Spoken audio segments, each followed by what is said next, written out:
आप सभी को मेरा नमस्कार। आप सभी का स्वागत है इस यूट्यूब चैनल पे। हम लोग IBACIO 2025 में जो क्वेश्चन पूछा गया है, उसका डिटेल एनालिसिस कर रहे हैं। साथ ही साथ हम आपको उस क्वेश्चन का बेस्ट अप्रोच क्या हो सकता है, वो भी बता रहे हैं। इसी सीरीज में हमने पार्ट 1 बनाया है, वो आप ज़रूर जा कर के देखें और इस वीडियो में लास्ट तक बने रहे, आपको ज़रूर सीखने को मिलेगा। तो आइए सेशन को स्टार्ट करते हैं। यहाँ जो पहला क्वेश्चन दिया हुआ है, मिक्सचर एंड एलिगेशन का है। बहुत ही बेसिक सा क्वेश्चन है। मैं आपको पहले भी बताया है कि मैं आपको तसल्ली से बताऊंगा ताकि कोई डाउट ना रहे और आप बड़ी आसानी से चीज़ों को समझ पाए। समझना मेरी बात को। ए और बी दो तरह का लिक्विड है और जिसके मिक्सचर का रेशियो दिया हुआ 3:1। ये बर्तन है और इस बर्तन में ए और बी दो तरह का लिक्विड है और इसके मिक्सचर का रेशियो दिया हुआ है 3:1। इसका मतलब ए 3 यूनिट है तो बी 1 यूनिट है। आगे यहाँ पर देखो क्या कह रहा है कि कुल मिश्रण का कितना पार्ट निकाल करके, टोटल जो मिक्सचर है उसका कितना पार्ट निकाल करके बी मिला दिया जाए ताकि ए और बी का नया रेशियो जो है 1:1 में हो जाए। समझना, इस मिक्सचर का ये जो मिक्सचर है इसका कितना पार्ट निकाल लिया जाए और उतना ही बी मिला दिया जाए, तो जो रेशियो होगा वो 1:1 में होगा। अब एक बात तुम समझना ध्यान से कि अगर यहाँ पर मिक्सचर दिया हुआ 3:1, इसमें से कुछ पार्ट मिक्सचर निकालोगे तो जो पार्ट आप मिक्सचर निकालोगे उसका जो रेशियो होगा वो भी 3:1 में होगा। जो रिमेनिंग होगा उसका जो रेशियो होगा वो भी 3:1 में होगा। हमने जो पार्ट निकाला, ठीक है, कुछ पार्ट यहाँ पर हमने निकाला, तो जो रिमेनिंग हमारे पास मिक्सचर है उसका 3:1 का रेशियो है यहाँ पे। इसका मतलब यहाँ पर जो मिक्सचर होगा इसमें हम इसको ऐड करेंगे तो ये हो जाएगा। अब आगे क्या कहा जा रहा है समझो। इसमें उतना ही बी मिला दिया गया, यहाँ पर बी मिला दिया गया, तब इसका रेशियो 1:1 हो गया। अब समझो बी मिलाने के बाद 1:1 रेशियो हुआ, इसका मतलब यहाँ पर ए कांस्टेंट होगा और ए कांस्टेंट होगा तो यहाँ पर 3:3 हो जाएगा अगर मैं इसे इक्वल करूँ तो। अब यहाँ पर देखो ये इक्वल हो गया और बी जो है पहले 1 यूनिट था, अब इंक्रीज होकर के कितना हो गया 3 यूनिट, यानी कि 2 यूनिट का इंक्रीमेंट हुआ। इसका मतलब ये है कि हमने 2 यूनिट निकाला, ठीक है, और 2 यूनिट बी मिला दिया। अब पूछा जा रहा है कि यही 2 यूनिट पूरे मिक्सचर का कितना पार्ट है। अब पूरा मिक्सचर समझो, ये जो 2 यूनिट है, अब पूरा मिक्सचर देखो, यहाँ से देखोगे तो 3 और 1 4 और ये 2 6 हो जाएगा, या फिर यहाँ से देख लो 3 और 3 6, यानी कि ये वाला जो पार्ट है, ये वाला जो मिक्सचर है सेम मिक्सचर होगा यहाँ पर, क्योंकि जितना हमने निकाला उतना हमने भी मिला दिया। इसका मतलब मिक्सचर तो इक्वल है, तो ये वाला पार्ट तो इक्वल होगा। तो 3 और 3 कितना हो जाएगा 6। अब ये हो जाएगा 1/3। तो इसका आंसर जो हो जाएगा ऑप्शन डी 1/3 हो जाएगा। मुझे लग रहा है आप हमारी बात को समझ पा रहे हैं। अगर इसी क्वेश्चन को आप बेसिक से बनाना चाहो या फिर आप चाहते हो कि आपका बेसिक अंडरस्टैंडिंग डेवलप हो, तो इसको कैसे सोच सकते हैं ये देखो।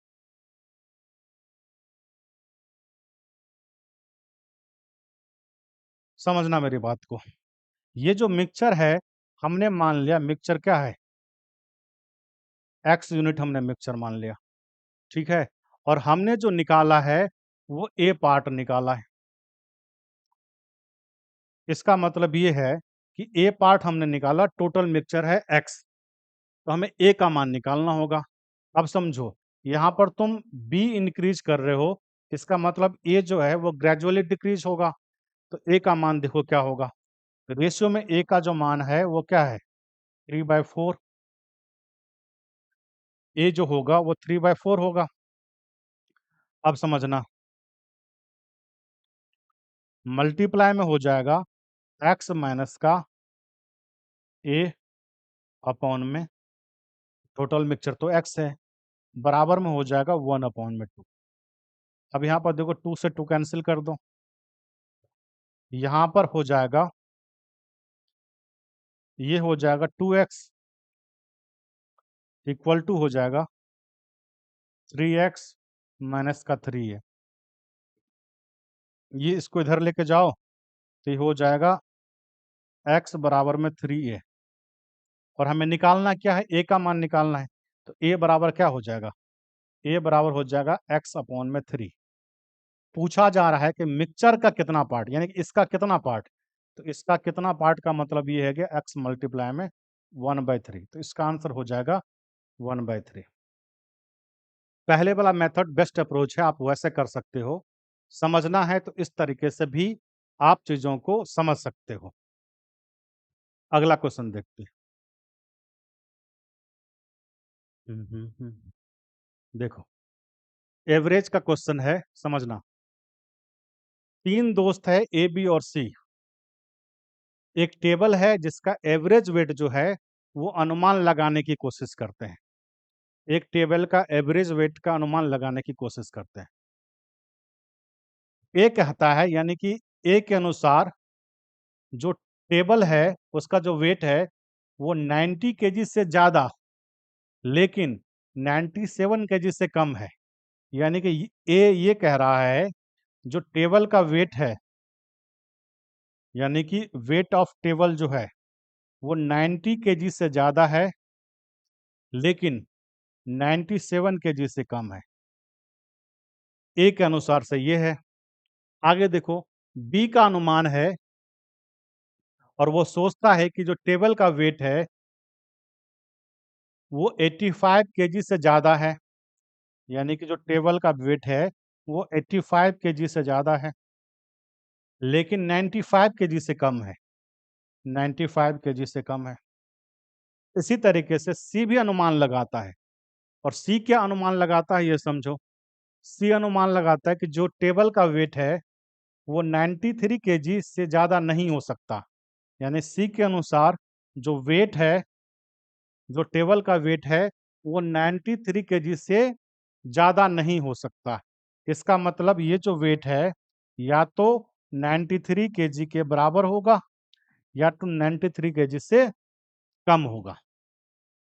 आगे देखो, यदि उन सभी का अनुमान सही है, यानी कि ये जो तीनों लोग अनुमान लगा रहे हैं सभी का अनुमान बिल्कुल ठीक है, तो पूछा जा रहा है कि जो टेबल है उसके जो डिफरेंट पॉसिबिलिटीज है उसका एवरेज वेट क्या होगा केजी में, ये पूछा जा रहा है। अब समझो, यहाँ पर इन तीनों को एनालिसिस करोगे तो देखो 85 केजी से ज़्यादा है, यहाँ पर 90 केजी से ज़्यादा है, यहाँ पर 93 से कम है या 93 के बराबर है। अब क्या क्या पॉसिबिलिटी हो सकती है, देखो 90 से ज़्यादा है, इसका मतलब एक पॉसिबिलिटी तो ये हो 91 हो। 91 यहाँ से भी हो सकता है, यहाँ से भी हो सकता है, यहाँ से भी हो सकता है। यानी कि तीनों से, तीनों ये मान रहे हैं, तीनों ये अनुमान लगा रहे हैं कि 91 तो हो सकता है। अब देखो 92, 92 के बारे में सोचो। इसके अनुसार से हो सकता है, यस हो सकता है। इनके अनुसार से हो सकता है क्या, हो सकता है। इनके अनुसार से हो सकता है, हो सकता है, ठीक है। 93 का चेक करो, इनके अनुसार से भी हो सकता है, इनके अनुसार से भी हो सकता है, इनके अनुसार से भी हो सकता है। क्या 94 हो सकता है क्या, तो इनके अनुसार से तो हो सकता है, इनके अनुसार से भी हो सकता है, लेकिन ये कह रहा है कि 93 से ज़्यादा नहीं हो सकता है। देखो, टेबल का जो वेट है 93 किलोग्राम से ज़्यादा नहीं हो सकता है। अब जितनी भी पॉसिबिलिटीज़ है उसका एवरेज निकालना है हमें। तो 91, 92 और 93 का एवरेज, इसे आपको मतलब ऐड करके 3 से डिवाइड करने की ज़रूरत नहीं है। कंसेक्यूटिव नंबर है, तो यहाँ पर जो हो जाएगा इसका एवरेज 92 होगा। तो इसका आंसर हो जाएगा बी, 92 केजी। आप हमारी बात को समझ पा रहे हैं। अगला क्वेश्चन देखते हैं। यहाँ पर देखो, ये जो क्वेश्चन है डिस्काउंट से रिलेटेड क्वेश्चन है और थोड़ा सा क्वेश्चन लेंदी टाइप का आपको दिख रहा होगा, लेकिन ऐसा कुछ है नहीं। मैं आपको इसका बेस्ट अप्रोच बताऊंगा ताकि आप इस क्वेश्चन को जल्दी कर पाओ। इस क्वेश्चन को वैसे एग्जाम के टाइम पे भी आप जल्दी कर सकते थे यदि आपकी प्रैक्टिस अच्छी हो। यहाँ पर समझो, पुस्तकों की एक प्रदर्शनी है ना, जिसमें जो प्रत्येक पुस्तक का जो अंकित मूल्य है, लिस्ट प्राइस है, वो 200 है। जितने भी पुस्तक है उसका जो लिस्ट प्राइस है वो 200 है। अब देखो, अगर 5 और ज़्यादा खरीदते हो तो 5% डिस्काउंट है, 10 और ज़्यादा खरीदते हो तो 10%, 20 और उससे ज़्यादा खरीदते हो तो 15%, 25 और उससे ज़्यादा खरीदते हो तो 25%। ये कंडीशन है। मैं आपको पहले क्वेश्चन समझा दूं फिर मैं बताऊंगा।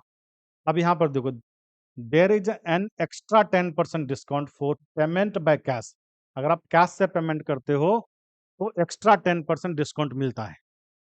अब यहाँ पर देखो, इफ जे परचेजेस 23 बुक्स, जे जो है वो 23 बुक्स खरीदता है ऑन क्रेडिट, यानी कि क्रेडिट पे खरीदता है। जे जो है वो 23 बुक्स खरीदता है क्रेडिट पे, और के जो है 30 बुक्स खरीदता है कैश में। तो कंबाइंड सेलिंग प्राइस क्या होगा, इन दोनों का कंबाइंड सेलिंग प्राइस क्या होगा, ये पूछा जा रहा है। अब देखो यहाँ पर 23 बुक्स किस पे खरीद रहा है, क्रेडिट पे खरीद रहा है। क्रेडिट पे खरीद रहा है, इसका मतलब ये जो एक्स्ट्रा 10% डिस्काउंट है वो इसको नहीं मिलेगा। अब यहाँ पर देखो, 23 बुक्स कौन सा स्लैब में आएगा, 20 और मोर पे आएगा। यहाँ पर ये जो 23 बुक्स खरीद रहा है इस पे कौन सा डिस्काउंट मिलेगा, 20 और मोर वाला, यानी कि 15% डिस्काउंट मिलेगा। यहाँ पर 15% डिस्काउंट मिलेगा, और 15% डिस्काउंट का मतलब ये है कि ये हो जाएगा, डिस्काउंट वाला जो अमाउंट है वो 30 हो जाएगा। इसका मतलब इसका सेलिंग प्राइस 170 हो जाएगा। अब यहाँ पर देखो, एक का सेलिंग प्राइस 170 हो गया, तो 23 का सेलिंग प्राइस 23 मल्टीप्लाई में 170, प्लस में देखो, ये परचेजेस 30 बुक्स, ये 30 बुक खरीदता है, और इसका सेलिंग प्राइस कितना हो सकता है देखो, और ये कैश में भी पेमेंट करता है। तो 30 बुक के लिए ये वाला स्लैब है, यानी कि यहाँ पर तो उसको 25% डिस्काउंट मिलेगा और 10% एक्स्ट्रा मिलेगा। अगर 25% डिस्काउंट मिला तो इसका सेलिंग प्राइस 150 होगा, ठीक। और अगर 10% और एक्स्ट्रा मिला तो इसमें से आप 10% माइनस करोगे तो 135 सेलिंग प्राइस होगा। 10% 15 हुआ, और 150 में से 15 माइनस करोगे तो 135 सेलिंग प्राइस होगा, यानी कि ये 135 सेलिंग प्राइस हुआ। अब इन दोनों को मल्टीप्लाई करो, इन दोनों को मल्टीप्लाई करके ऐड करना है। अब क्या यहाँ जरूरी है ऐड करना, बिल्कुल नहीं है। अब यहाँ पर समझो कि जीरो है यहाँ और यहाँ भी जीरो है, यानी कि जीरो तो होगा ही, तो ये ऑप्शन तो हट गया, ये 3 ऑप्शन में से आंसर होगा। अब हमें क्या करना है, हमें नॉन जीरो डिजिट देखना है, right most non zero digit. अब यहाँ पर देखो, अब यहाँ से 10 अगर हटा लोगे, मैं और इजी करके समझा देता हूँ। 23 मल्टीप्लाई में 17 और प्लस का हो जाएगा 3 मल्टीप्लाई में 135। ये आप यहाँ भी कर सकते हो, मैं और इजी करके समझा रहा हूँ। अब यहाँ पर देखो, यहाँ पर 7 3 जा 21, 1 हो जाएगा यहाँ पे, और यहाँ पर 5 हो जाएगा, 5 3 जा 15। इसका मतलब ये है कि राइट मोस्ट नॉन जीरो जो डिजिट होगा वो 5 + 1 6 होगा, यानी कि देखो 6 इसमें है नहीं है, यहाँ पर right most non zero digit 6 है नहीं है, इसमें है, तो ये आंसर हो जाएगा। तो इस क्वेश्चन का आंसर बी हो जाएगा। इस तरीके से आप सोच सकते थे। क्वेश्चन को एक बार समझने के बाद बड़ी आसानी से इस क्वेश्चन को आप सॉल्व कर सकते थे। आगे बढ़ते हैं। यहाँ पर देखो, टाइम एंड वर्क का क्वेश्चन है, बहुत ही सिंपल सा क्वेश्चन है, समझना। क्वेश्चन ही आपको लेंदी दिख रहा है सिंपल, और मैं आपको सिंपल ही बताने की कोशिश करता हूँ। यहाँ पर देखो 3 व्यक्ति है, 3 पर्सन है, ए, बी और सी। एक कंस्ट्रक्शन वर्क जो है उसको 28 दिनों में पूरा करने के लिए सहमत होते हैं। अब यहाँ पर एक चीज़ ध्यान रखना, ये जो स्टेटमेंट दिया हुआ है, इसका मतलब ये नहीं है कि ए, बी, सी मिलकर के 28 डेज़ में काम कंप्लीट करते हैं। ये कतई इसका मतलब नहीं है। इसका मतलब ये है कि 28 डेज़ में उसको काम पूरा करना है और इसके लिए वो सहमत होते हैं। आगे देखो, ए, बी और सी पहले 5 दिन काम किया और कार्य का एक 11/14 11/40 भाग पूरा किया। अब यहाँ से देखो ए, बी, सी यानी कि ए प्लस बी और प्लस का सी, ये तीनों मिलकर के 5 दिन काम किया और 5 दिन में इतना काम 11/40 काम कंप्लीट किया। इसका मतलब ये है कि टोटल काम उसे करना होगा तो कैसे होगा बताओ? 40 अपॉन में 11 मल्टीप्लाई में 5, इसका मतलब ये जो होगा 200 अपॉन में 11, यानी कि इतने दिनों में ये टोटल काम कंप्लीट कर लेगा तीनों मिल करके। आगे देखो, ए और बी ने अगले 3 दिन काम किया और काम का 1/8 भाग पूरा किया। ए और बी जो है 3 दिन में 1/8 काम करता है तो टोटल काम कितने दिनों में करेगा? टोटल काम 24 डेज में करेगा। यहाँ से देखो, यहाँ से हम सी का निकाल सकते हैं। अब इन दोनों का एलसीएम देखोगे तो टोटल वर्क हो जाएगा, ये हो जाएगा एलसीएम इसका 600, और अगर 600 है इसको इससे डिवाइड करोगे तो ये वाला पार्ट आ गया 33 और ये वाला पार्ट आ जाएगा भाई, ये वाला पार्ट आ जाएगा 25, है ना? 24 को 25 से मल्टीप्लाई करोगे तो 600 आएगा। अब यहाँ पर देखो हमें क्या निकालना है, यहाँ से सी निकल सकता है ना? सी कितने दिनों में काम करता है ये निकल सकता है। अब यहाँ पर सी के लिए हमें निकालना है तो देखो 33 ए प्लस बी प्लस सी की एफिशिएंसी है, उसमें से ए माइनस बी करोगे तो जो सी की एफिशिएंसी हो जाएगा वो कितना हो जाएगा 8, यानी कि 600 अपॉन में 8 करोगे तो यहाँ से हमें ये निकल जाएगा सी अकेले उस काम को कितने दिनों में करेगा। 8 7 जा 56, 4 8 5 जा, यानी कि सी जो है सेम काम जो सी है अकेले 75 डेज में कंप्लीट करता है। अब यहाँ पर देखो हमने यहाँ पर ये जो स्टेटमेंट दिया था उस हिसाब से हमने सी का निकाल लिया। क्या हमें ए और बी का अलग अलग निकालने की जरूरत है? तो इस क्वेश्चन को अगर आप देखोगे तो देखो यहाँ पर पूछा गया ए, बी और सी अकेले पूरे काम को क्रमशः रिस्पेक्टिवली कितने दिनों में पूरा कर सकते हैं? यानी कि ये दिया हुआ A B C A B C और ए बी सी और ए बी सी रिस्पेक्टिवली का यही मतलब होता है। अब हमने यहाँ पर सी तो निकाल लिया, आगे हमें कैलकुलेट करने की जरूरत ही नहीं है क्योंकि एक ही ऑप्शन में सी जो है वो 75 है, तो ऑप्शन सी इसका आंसर हो जाएगा। ऑप्शन सी इसका आंसर हो जाएगा। मुझे लग रहा है आप हमारी बात को समझ पा रहे हो। देखो, जब तुम आईबी के क्वेश्चंस कर रहे होते हो या भी जो कैलकुलेटिव क्वेश्चन है वो कर रहे होते हो, तो वहां पर ये ध्यान देना बहुत जरूरी होता है कि कैलकुलेशन की जरूरत कितनी है। जितनी जरूरत हो कैलकुलेट करने की उतनी ही करो, ज्यादा करने की जरूरत ही नहीं है। ज्यादा कैलकुलेशन करोगे तो टाइम टेकिंग होगा। अब यहाँ पर कैलकुलेशन हम इतना ही जरूरत था, यानी कि हमें सिर्फ सी के बारे में निकालना था और सी निकालने पे हमें पता चल गया कि इसका आंसर क्या होगा, है ना? आगे बढ़ते हैं, अगला क्वेश्चन देखते हैं। अब यहाँ पर देखो पाइप एंड सिस्टम का क्वेश्चन है। देखो, एक खाली पानी की टंकी है जिसको भरने में पाइप ए और पाइप बी द्वारा लिए गए समय का अनुपात 9:4 है, यानी कि पाइप ए और बी दोनों जो है वो फिल करता है, उसका समय लिए गए समय का अनुपात जो है 9:4 है। अब आगे देखो, पाइप सी पूरी टंकी को खाली करने में 1 घंटे का समय लेता है।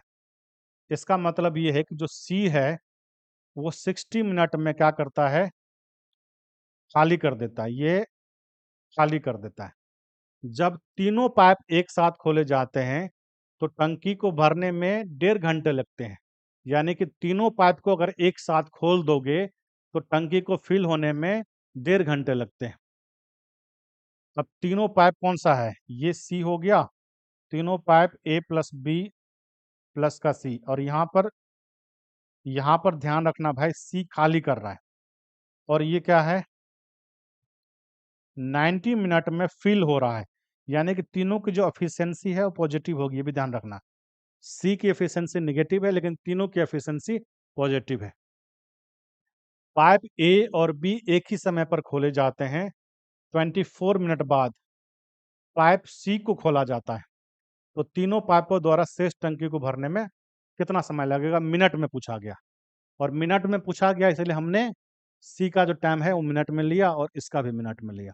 अब समझना मेरी बात को, इन दोनों का जो एलसीएम होगा वो 180 यूनिट, यानी कि कैपेसिटी जो है 180 यूनिट है टंकी का। अब यहाँ पर इसकी जो एफिशिएंसी है वो 3 निगेटिव में, और इसकी जो एफिशिएंसी है 2 पॉजिटिव में, ये भी ध्यान रखना है। अब देखो इन तीनों की जो एफिशिएंसी है 2 पॉजिटिव में है और ये 3 यूनिट खाली कर रहा है। इसका मतलब ये है कि ये दोनों मिला करके 5 यूनिट फिल कर रहा है।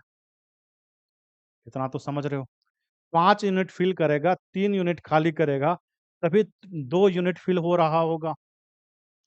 अब समझना आगे, 24 मिनट तक किसको खोला जाता है, पाइप ए और बी, और पता है पाइप ए और बी जो है वो फिल करने वाला पाइप है। अब 24 मिनट तक अगर खोला जाएगा तो 24 को 5 से मल्टीप्लाई करो, कितना हो जाएगा 120 यूनिट, यानी कि 120 यूनिट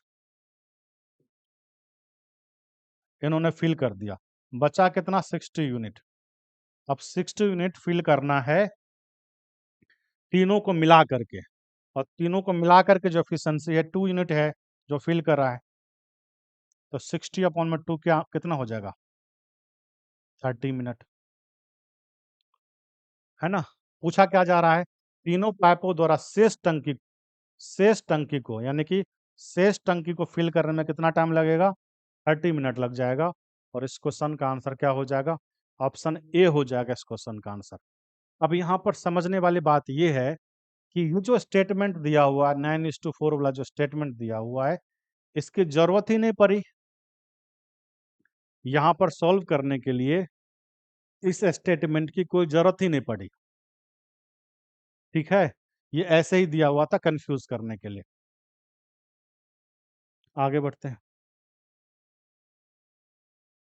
यहाँ पर देखो, यहाँ पर जो क्वेश्चन दिया हुआ है, वेटेड एवरेज में जो एवरेज होता है ना, भारित जो माध्य होता है वेटेड एवरेज, वो दिया हुआ, उससे क्वेश्चन दिया हुआ है।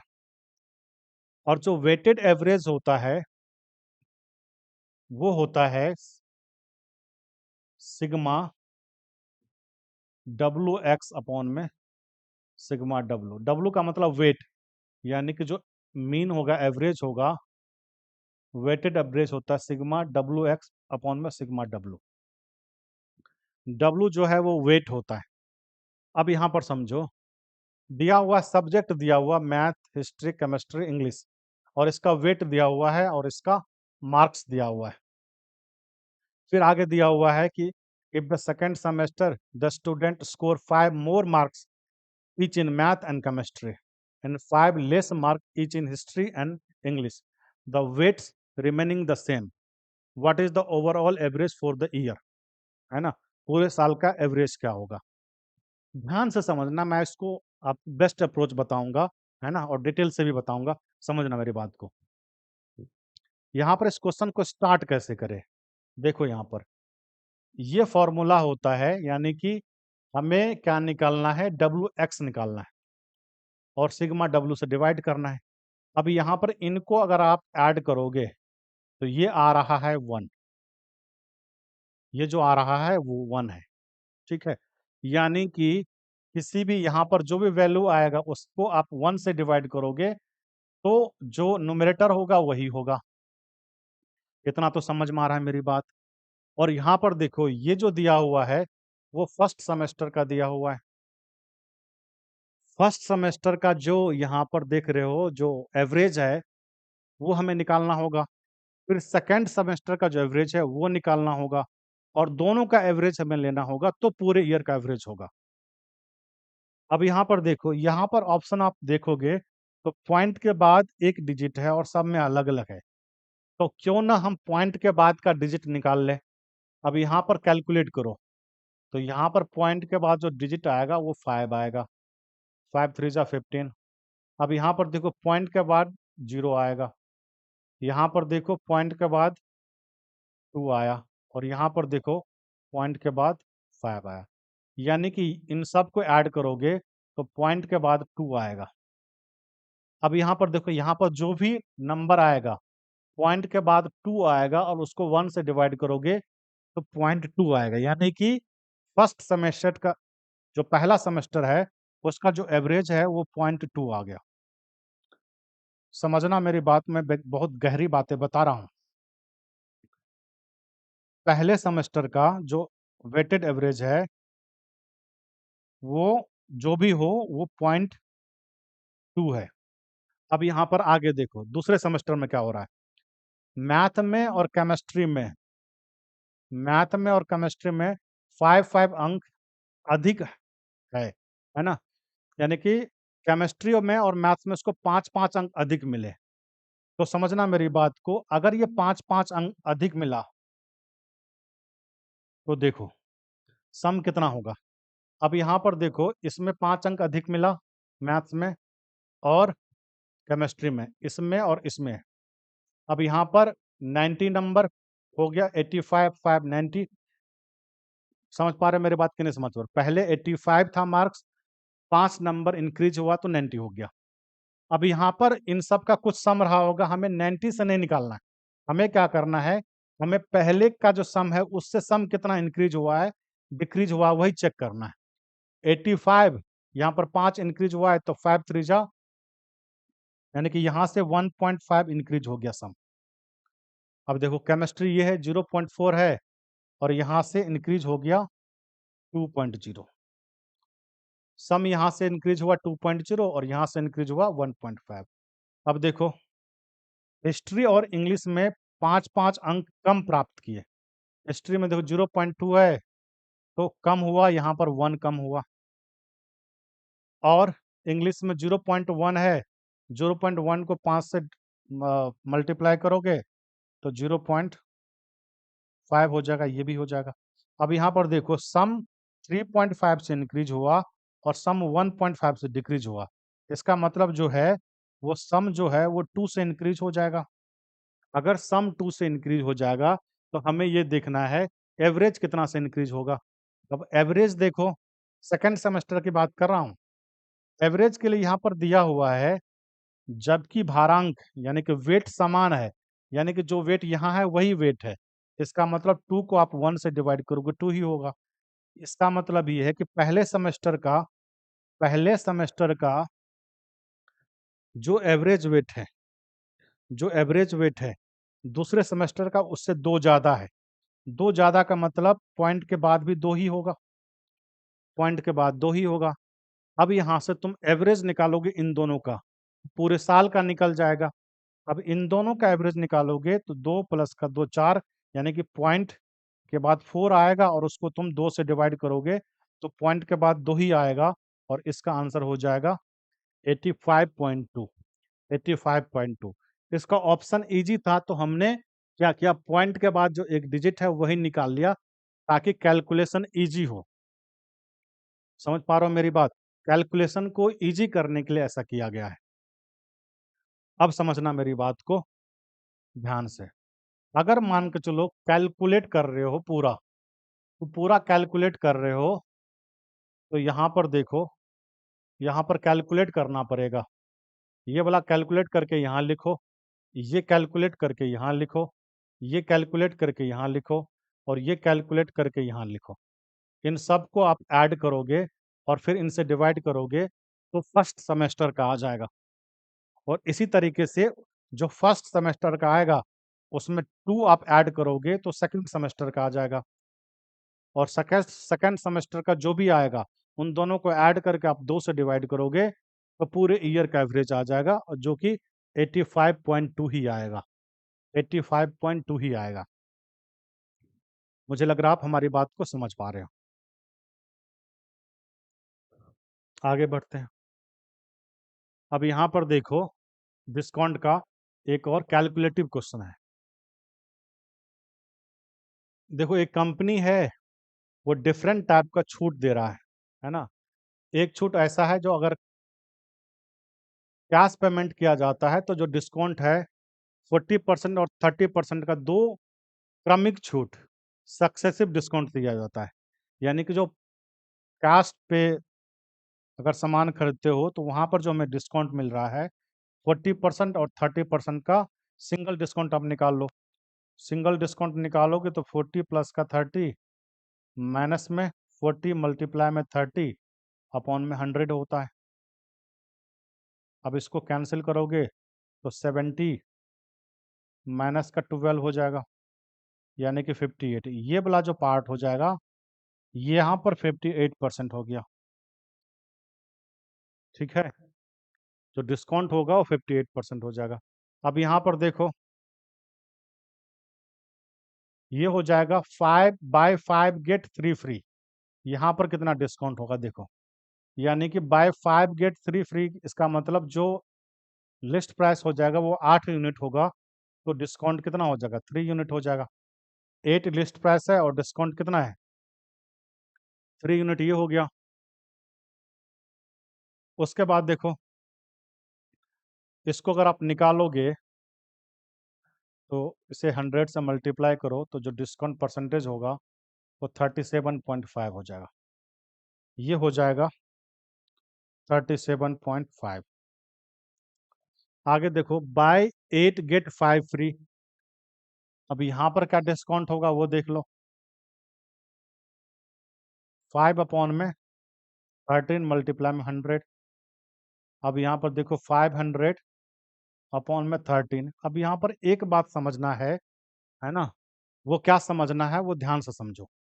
हमें इन जो भी यहाँ पर डिस्काउंट आएगा ना, जो भी परसेंटेज में आएगा, उन सब को ऐड करके 4 से डिवाइड करना है, तभी एवरेज डिस्काउंट आएगा। सबको क्या करना है, ऐड करके आप 4 से डिवाइड करोगे तो हमारा एवरेज डिस्काउंट आएगा। तो इसका मतलब अगर आप 4 से डिवाइड करोगे तो पॉइंट में यहाँ पर अगर मैक्सिमम भी लगाओगे तो पॉइंट में मैक्सिमम 3, 3.5 इतना हो सकता है ना। अगर 4 हो जाएगा, 1 1 सब में हो जाएगा तो इंटीजर ही हो गया। तो अगर उस पार्ट को भी अगर आप 4 से डिवाइड करोगे तो पॉइंट ही होगा। यानी कि हमें पॉइंट कैलकुलेट नहीं करना। देखो ऑप्शन कितना दूर दूर है, तो हमें पॉइंट कैलकुलेट नहीं करना। ये पॉइंट वाला जो पार्ट है वो कैलकुलेट नहीं करना है, इंटीजर वाला पार्ट लेना है। और अगर पॉइंट नहीं कैलकुलेट करना है तो यहाँ से देख लो, ये हो जाएगा 39 और 11,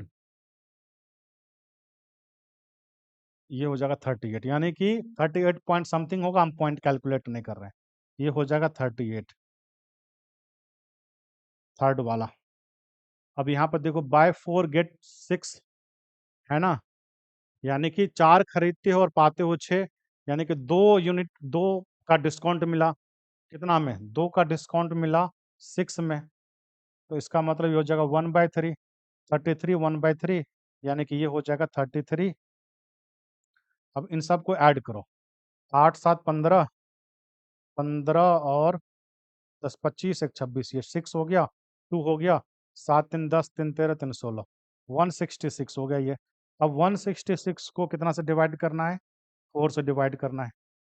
4 4 जा 16 और 4 1 जा 41 पॉइंट समथिंग आएगा, है ना।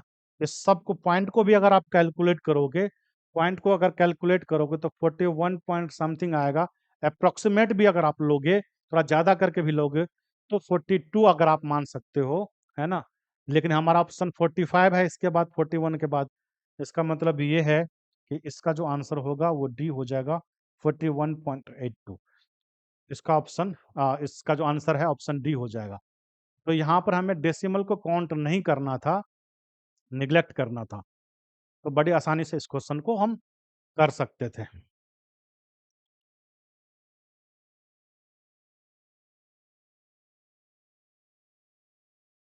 यहाँ पर ए, बी और सी नेचुरल नंबर है, प्राकृतिक संख्याएं। यदि ए का 20%, बी के 30% का जो एवरेज है वो 270 है। ए का 20% का मतलब ये है कि 0.2 ए हो गया, और क्या है 30% है, तो प्लस का 0.3 बी हो गया, और बराबर में दिया हुआ है 270। यानी कि इसका एवरेज अगर 270 है, तो 270 को अगर 2 से मल्टीप्लाई करोगे तो क्या हो जाएगा 540। अब यहाँ से पॉइंट हटाओगे तो ये हो जाएगा भाई 2a प्लस का 3b बराबर में 5400। इसको आप इक्वेशन 1 मान लो। आगे देखो, b का 10%, यानी कि 0.1b प्लस का c का 25%, 0.25।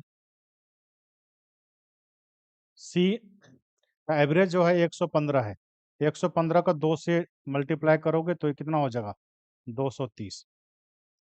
पॉइंट को हटाओगे तो ये आ जाएगा b प्लस का, यहाँ से अगर आप पॉइंट हटाओगे तो पॉइंट हटाने से पहले क्या करो भाई, 2 से मल्टीप्लाई कर दो, तो यहाँ पर हो जाएगा 0.2b प्लस का 0.5c बराबर में 460। अब पॉइंट हटाओ तो ये आ गया 2b प्लस का 5c बराबर में 4600। यहाँ पर ये आ गया। अब तुम क्या करो, ये इक्वेशन हो गया एक, एक तुम्हारे पास पहला वाला इक्वेशन है और एक ये इक्वेशन है, दो इक्वेशन है। और यहाँ पर एक और दिया हुआ है कि बी और सी का डिफरेंस, यानी कि बी माइनस सी जो है वो 200 है। बी माइनस सी 200 है, तो बी माइनस सी को तुम यहाँ रखो। अगर तुम बी माइनस सी को यहाँ रखते हो, बी माइनस सी बराबर में 200 है। अब इन दोनों को कैलकुलेट करो, है ना।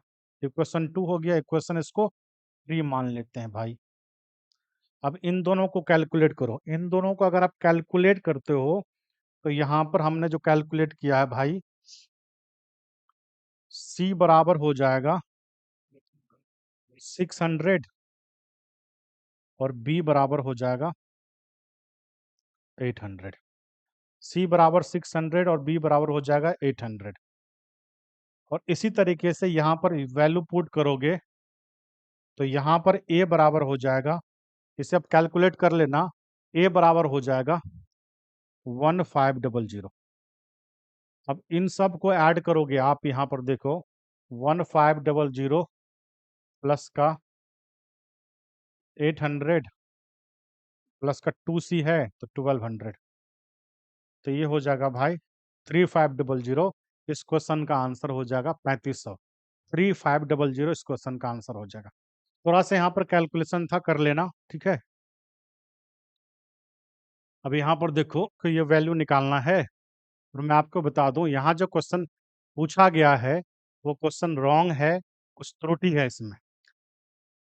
फिर भी समझो मेरी बात को, इसके पावर में दिया हुआ है तो ए के पावर में पी है, और इसके पावर में ये दिया हुआ है।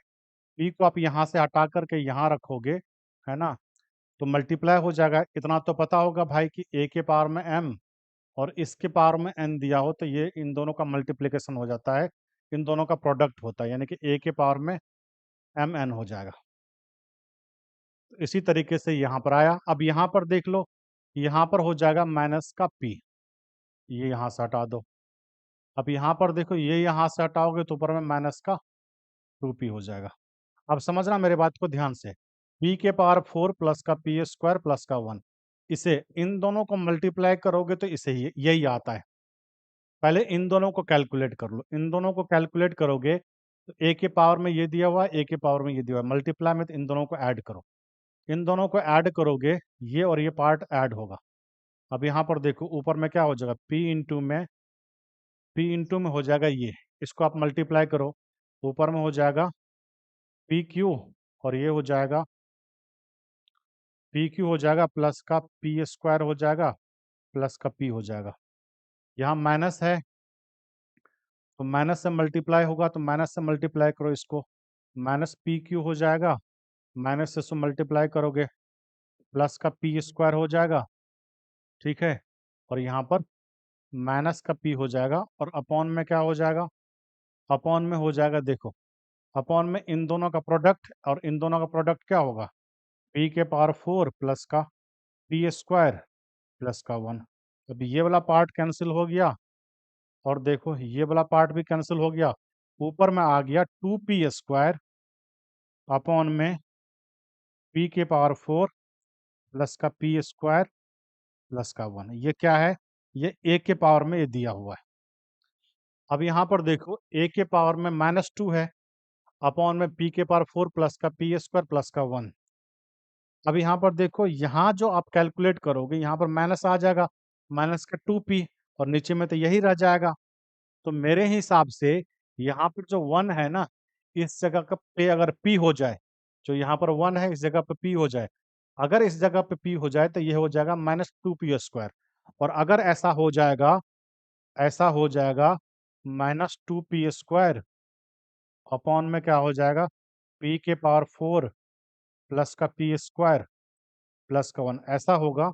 तो अब देखो ये पावर ऐड होगा, और अगर ये पावर ऐड होगा तो यहाँ पर देखो 2p², यहाँ पर हो जाएगा माइनस का 2p², क्योंकि डिनोमिनेटर तो सेम है, तो ऊपर में 0 आ जाएगा, 0 अपॉन में ये 0 ही होगा, यानी a के पावर में 0 हो जाएगा, और उस कंडीशन में 1 आ जाएगा, तो ये 1 आंसर हो जाएगा ए। तब होगा जब यहाँ पर 1 के बदले में p होता, तब होता जब यहाँ पर 1 के बदले में p होता। तो मुझे लग रहा है आप हमारी बात को समझ पा रहे हो। इस क्वेश्चन में त्रुटि थी, त्रुटि मुझे लगता है कि यहाँ पर अगर p हो जाता तो ठीक हो जाता, तो आंसर 1 हो जाता। उन्होंने आंसर 1 दिया हुआ है, ठीक है। आगे बढ़ते हैं। यहाँ देखो 14 पेन और 8 पेंसिल की कीमत 228 रुपये है। यदि एक पेन की कीमत को 5 रुपये से कम कर दिया जाता है, और जो पेंसिल की कीमत है 2 रुपये से बढ़ा दिया जाता है, तो 9 पेन और 4 पेंसिल की कीमत 97 हो जाती है। तो पूछा जा रहा है कि 7 पेन और 7 पेंसिल की मूल कीमत क्या है। अब देखो 7 पेन और 7 पेंसिल की मूल कीमत पूछा जा रहा है। अब यहाँ पर देखो, यदि पेन की कीमत और पेंसिल की कीमत इंटीजर में हो जाए, तो मतलब ये है कि 7 से जो मल्टीपल होगा वो आंसर हो जाएगा। कब, जब ये दोनों इंटीजर में हो जाए, ध्यान रखना है। अपॉन में 7 आ गया तो दिक्कत हो जाएगी, तो रिस्क तो है। अगर ये दोनों इंटीजर में हो जाए तो 7 से डिविजिबल एक ही ऑप्शन है, आप ऐसा सोच सकते हो, लेकिन ऐसा सोचने में थोड़ा सा रिस्क है। ऐसा हो जाए कि यहाँ पर फ्रैक्शन में आ जाए तो दिक्कत होगी, है ना। तो इसीलिए मैं इसे सॉल्व कर रहा हूँ, समझना मेरी बात को। 14 पेन और 8 पेंसिल की जो कीमत है वो है 228, 228 रुपये। अब यहाँ पर देखो पेन की कीमत को 5 से कम कर दिया जाए और पेंसिल की कीमत को 2 से बढ़ा दिया जाए, तो 9 पेन और 4 पेंसिल, 9 पेन और जो 4 पेंसिल है इसकी कीमत दिया हुआ है 97 रुपीज़। अब यहाँ पर देखो, ध्यान रखना मेरी बात को, ये जो 97 रुपीज़ है वो तब का है जब पेन का रेट कम हो गया, तब का है जब पेंसिल का रेट बढ़ गया, यानी कि यहाँ और यहाँ दोनों में अंतर है। मैं इस इक्वेशन को या तो इसमें कन्वर्ट करूं या इस इक्वेशन को इसमें कन्वर्ट करूं। अगर इस इक्वेशन को इसमें मुझे कन्वर्ट करना होगा तो इसका मतलब ये है कि हमें क्या करना पड़ेगा कि 5 रुपया एक पेन पे कम हो रहा है, इसका मतलब ये है 14 पंचे 70, 70 रुपया कम हो जाएगा। और 2 रुपये पेंसिल पे बढ़ रहा है तो कितना बढ़ जाएगा भाई? 16 रुपीज़ बढ़ जाएगा। इसका मतलब ये है कि यहाँ से आप क्या देखोगे, 54 रुपीज़ कम हो रहा है, यानी कि ये जो है 54 रुपीज़ से कम हो जाएगा। लेकिन अगर आप इसी इक्वेशन को ऐसे कन्वर्ट करना चाहते हो इसमें, तो यहाँ से ऐड कर सकते हो। यहाँ पर पेन की कीमत 5 रुपये कम है। यहाँ पर पेन की कीमत 5 रुपये कम करके है, तो आपको बढ़ाना पड़ेगा पेन की कीमत 5 रुपये से। अगर पेन की कीमत 5 रुपये से बढ़ाओगे तो 45 आपको बढ़ाना होगा। 9 5 जा 45, और 2 रुपये से इंक्रीज हुआ है। इंक्रीज होने के बाद ये है, आप यहाँ जाना चाहते हो तो डिक्रीज कर लो 2 रुपये से, यानी कि 8 यहाँ पर आपको डिक्रीज करना होगा। तो कितना हो जाएगा? ये 7 हो जाएगा, और ये हो जाएगा 3, यानी कि 37 रुपीज़ और होना चाहिए। यहाँ पर और ऐड होगा, यानी कि 97 और 37 कितना हो जाएगा? 7 7 14 हो गया, और 9 3 12 और 1 13, 134 हो गया। अब ये जो है, ये जो इक्वेशन बना है वो कौन सा इक्वेशन है? जो मूल कीमत है ना, मूल कीमत पे ये इक्वेशन है, और मूल कीमत पे ये इक्वेशन है। अब यहाँ पर देखो, अब इसे 2 से मल्टीप्लाई करोगे, 2 से मल्टीप्लाई करोगे तो ये 8 पेंसिल हो जाएगा, और ये 18 पेन हो जाएगा। 18 पेन में से ये 2 से मल्टीप्लाई करोगे और सबको माइनस करोगे। अब ये 18 पेन हो गया, और 18 पेन में से 14 पेन माइनस करोगे तो कितना हो जाएगा? माइनस का 4 पेन हो गया। और अब यहाँ पर देखो, ये कैंसिल हो जाएगा 2 से मल्टीप्लाई करोगे तो। अब यहाँ पर देखो, इसको 2 से मल्टीप्लाई करोगे तो 4 2 जा 8, 3 2 जा 6, और 2 1 जा 2। ये माइनस में है और ये प्लस में है। अब देखो, इसमें से इसको घटाओ, इसमें से इसको घटाओगे तो 8 में से 8 गया 0, 6 में से 2 गया, क्या हुआ? 4, और क्या होगा? ये माइनस में होगा तो -40 हो गया। अब इसको इसको कैंसिल करो, तो P का मान क्या हो जाएगा? P का मान हो जाएगा 10। यहाँ पर जो P का मान आया, यहाँ पर जो P का मान आया वो 10 आया। अब यहाँ पर रखो, अगर P का मान यहाँ पर 10 रख रहे हैं तो ये आ जाएगा 140, और प्लस का क्या हो जाएगा? 8 पेंसिल की कीमत, और बराबर में 228। अब इसको इधर लेके आओ, इसमें से 140 माइनस करोगे आप, तो 140 माइनस करोगे तो ये आ जाएगा 8 आ जाएगा, और 2 में से आप 4 लेस करोगे तो ये हो गया 8, है ना? तो पेंसिल की कीमत 8 पीसी की कीमत 88 हो गया, तो एक पेंसिल की कीमत कितना हो जाएगा मेरे भाई? 11। यानी कि जो इनिशियल जो प्राइस है पेन और पेंसिल का, जो कीमत है वो पेन का कितना है? 10 है, और पेंसिल का कितना है भाई? पेंसिल का वहाँ आ गया 11। अब यहाँ पर देखो, 7 पेन और 7 पेंसिल का निकालना है, तो 7 इंटू में क्या हो जाएगा? 10 प्लस का 11, और ये हो जाएगा 7 मल्टीप्लाई में 21, है ना? और ये हो जाएगा इसका आंसर 147। तो इसका आंसर 147 है। अब यहाँ पर देखो, ये जो है वो इंटीजर में आ गया है ना? पेन और पेंसिल की कीमत जो इंटीजर में आ गया है, तो सिंपल सी बात है कि यहाँ पर आप वैसे भी लगाते तो आंसर सही ही आता, लेकिन ज़रूरी नहीं है, इस बात का ध्यान रखना, है ना? केयरफुल होकर के ऐसा करना। चलो अगला क्वेश्चन देखते हैं। अब यहाँ पर देखो, एक बिल्कुल ही सिंपल सा क्वेश्चन है। अजय है, विजय है और सुजय है। नाम देखो, अजय, विजय और सुजय। एक कमरे को रिस्पेक्टिवली क्रमशः 6 घंटे में, यानी कि ये 6 घंटे में पेंट करते हैं, ये 3 घंटे में पेंट करते हैं, और ये 2 घंटे में पेंट करते हैं। और कितना यूनिट पेंट करना है ये देख लो, इन सब का एलसीएम, यानी कि 6 यूनिट पेंट करना है। अब ये 6 घंटे में पेंट कर रहे हैं 6 यूनिट, तो 1 घंटे में 1 यूनिट पेंट करेगा ये। 3 घंटे में 6 यूनिट पेंट कर रहे हैं तो 1 घंटे में 2 यूनिट, 2 घंटे में 6 यूनिट, 1 घंटे में 3 यूनिट।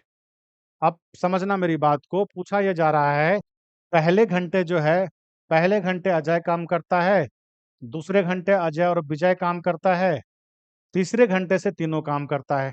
तो पूछा जा रहा है कुल काम का कितना भाग विजय अकेले पूरा करता है, यानी कि विजय अकेले कुल काम का कितना भाग पूरा करता है।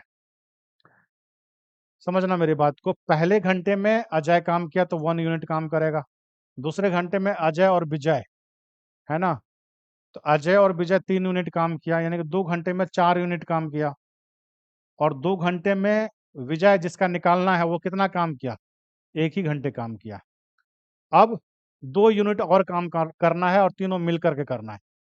तो 2/3 2 5 1 6, यानी कि 1/3 आवर्स और लग रहा है, 1/3 घंटे और लग रहे हैं। अब यहाँ पर समझना ये है कि देखो 1/3 घंटा ये और 1 घंटा ये, जो विजय काम करता है वो इतना ही काम करता है, यानी कि 1+1/3, यानी कि 4/3 घंटे काम कर रहा है। अब यहाँ पर हमें किसका निकालना है, विजय का ही निकालना है। तो 1 घंटे में भाई, 1 घंटे में विजय कितना काम कर रहा था, 2 यूनिट, तो इतना काम करेगा, है ना। और टोटल काम का कितना पार्ट हो गया ये भी देख लो, ये हो जाएगा 2 से कैंसिल करोगे 2 3 जा, और ये हो जाएगा भाई 4/9। तो इसका आंसर हो जाएगा भाई 4/9। इस क्वेश्चन का आंसर हो जाएगा 4/9। आगे देखो, यहाँ पर एज से रिलेटेड क्वेश्चन है, सिंपल सा क्वेश्चन है, समझना। अंजलि की वर्तमान आयु, जो अंजलि है उसकी वर्तमान आयु का 8 गुना, यानी कि अंजलि है, ए मान लेते हैं अंजलि की वर्तमान आयु, इसका 8 गुना जो है कमल की वर्तमान आयु के 2 गुना, कमल है उसकी वर्तमान आयु का 2 गुना से 14 अधिक है। कौन अधिक है, ये अधिक है, कितना 14, यानी कि इसका 8 गुना, इसके 2 गुने से ये 14 अधिक है, ये अधिक है, और हमें इक्वल करना है। तो यहाँ पर 14 ऐड करोगे तो ये इक्वल हो जाएगा। ठीक, आगे देखो, आगे दिया हुआ है कि कमल की वर्तमान आयु का 8 गुना, कमल की वर्तमान आयु का 8 गुना अंजलि की वर्तमान आयु के 8 गुने, अंजलि की वर्तमान आयु के 8 गुने से 8 वर्ष कम है। ये जो है इसका 8 गुना, इसके 8 गुने से ये 8 कम है। अगर हमें इक्वल करना है तो यहाँ पर 8 प्लस कर देंगे। अब यहाँ पर देखो, यहाँ पर 8a की वैल्यू 8k प्लस का 8 है, तो यहाँ पर तुम रख सकते हो 8k प्लस का 8। अब यहाँ पर देखो, यहाँ से इधर लेके जाओ तो 6 के बराबर 6 हो जाएगा, इसका मतलब k बराबर क्या हो जाएगा, 1 हो जाएगा। k का मान क्या आ गया, 1 आ गया। k कौन है, कमल। अब अंजलि का देखो, अब यहाँ पर क्या करो, k का मान यहाँ पर 1 रखो, है ना, k का मान यहाँ पर 1 रखोगे तो ये 16 हो जाएगा, तो अंजलि का जो हो जाएगा वो 2 इयर्स। यहाँ पर कमल का जो वर्तमान आयु है 1 साल, अंजलि का 2 साल, तो दोनों का सम पूछा जा रहा है, तो कितना हो जाएगा, इसका आंसर हो जाएगा 1 + 2 3 वर्ष, इसका आंसर हो जाएगा भाई 3 साल।